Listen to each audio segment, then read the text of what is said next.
Hello बच्चों, let's read the question. The question says the forelimbs of man, cheetah, whale and bat have same basic structural plan.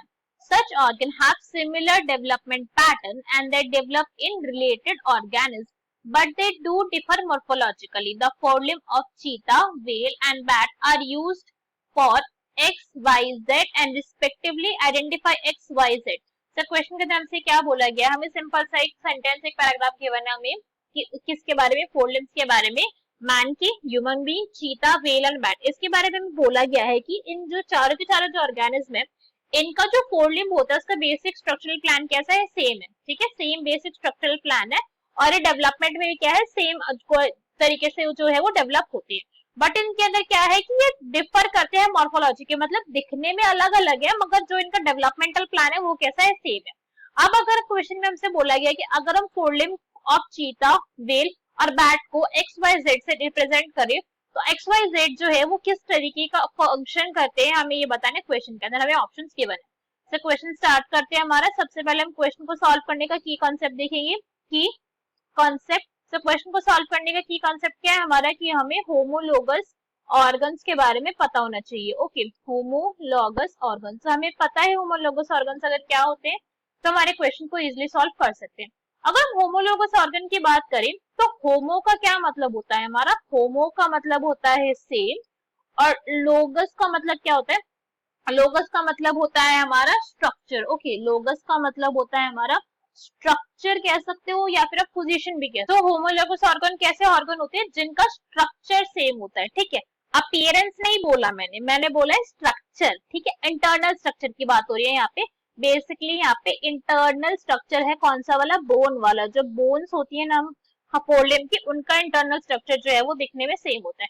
अब इस point को हम कैसे justify कर सकते हैं? डायग्राम के थ्रू। तो अगर आप यहाँ पे डायग्राम देख रहे हो सारे के सारे ऑर्गेनिज्म का, ह्यूमन का भी है, कैट का भी है, व्हेल का भी है और बैट का भी है, दिखने में सबकी जो फोरलिम्ब है वो सबके अलग है। अगर बैट का देखोगे तो थोड़ा थोड़ा विंग जैसा है, व्हेल का देखोगे तो फ्लिपर है, कैट का देखोगे तो अलग है और ह्यूमन का देखोगे तो अलग है ना, दिखने में तो सारे अलग है। तो हम क्या कह सकते हैं इसके बारे में कि इनके अपीयरेंस कैसे डिफरेंट है। सो मॉर्फोलॉजी कैसी है इनकी? मॉर्फोलॉजी क्या होता है? आउटर स्ट्रक्चर होता है। सो मॉर्फोलॉजी इज डिफरेंट। ये तो हमसे क्वेश्चन में भी बोला था कि मॉर्फोलॉजिकली कैसे हैं, डिफर कर रहे हैं, है ना। मगर अगर आप इनके किसकी बात करोगे, अगर आप इनके बात करोगे इंटरनल स्ट्रक्चर की, तो वो कैसा है? वो सेम है। कैसे? अब देखते हैं। यहाँ पे अगर आप यहाँ पे बोन्स देख रहे हो तो आप बोन्स को सारे एक करके कंपेयर करो।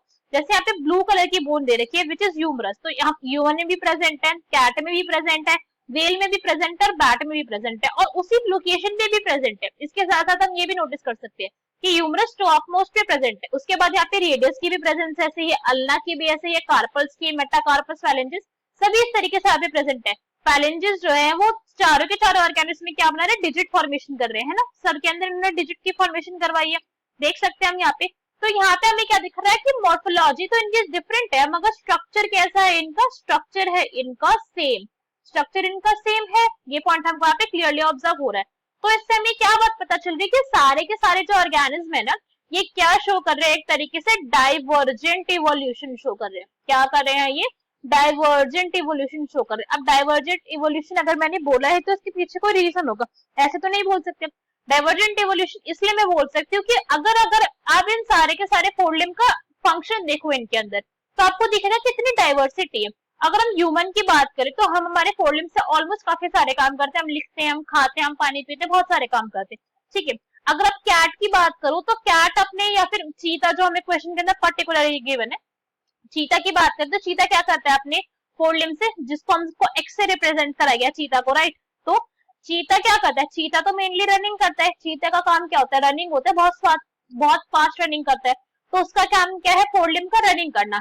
अब यही अगर हम बात करें वाई की, वाई क्या हमारा? वाई है हमारा व्हेल। तो व्हेल का क्या काम होता है? व्हेल का जो फोरलिम्ब का काम होता है वो स्विमिंग करना होता है, क्योंकि वो एक्चुअली में उसका क्या है? वो एक्चुअली में उसका स्विमिंग करने का ऑर्गन है, राइट। उसका क्या है? वो उसका फ्लिपर है, उसका जिससे वो स्विम कर रहा है। अगर मैं जेड दैट इज बैट की बात करें तो बैट के लिए क्या यूज होता है उसके फोरलिम्ब का? वो तो क्या कर रहा है? वो तो फ्लाइंग करेगा, उड़ेगा वो उसकी हेल्प से।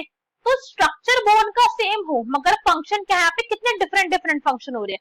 तो इसलिए हमने कहा है कि यहाँ पे डाइवर्जेंट इवोल्यूशन दिख रही है कि भला ही यहाँ पे एक कॉमन पहले एंसेस्टर रहा होगा कहीं, है ना, कि यहाँ पे क्या रही होगी, एक टाइम पे कॉमन एंसेस्ट्री रही होगी, एक कॉमन एंसेस्टर था जिसके अंदर बोन का स्ट्रक्चर था वो सेम था, ऐसा ही था, मगर over a period of time यहाँ पे डाइवर्जेंट इवोल्यूशन हो गई, हर एक ऑर्गेनिज्म जो है वो अलग अलग ग्रुप्स के अंदर डिवाइड होकर अलग अलग फंक्शन इसके फोर लिम्ब परफॉर्म करने लग गए।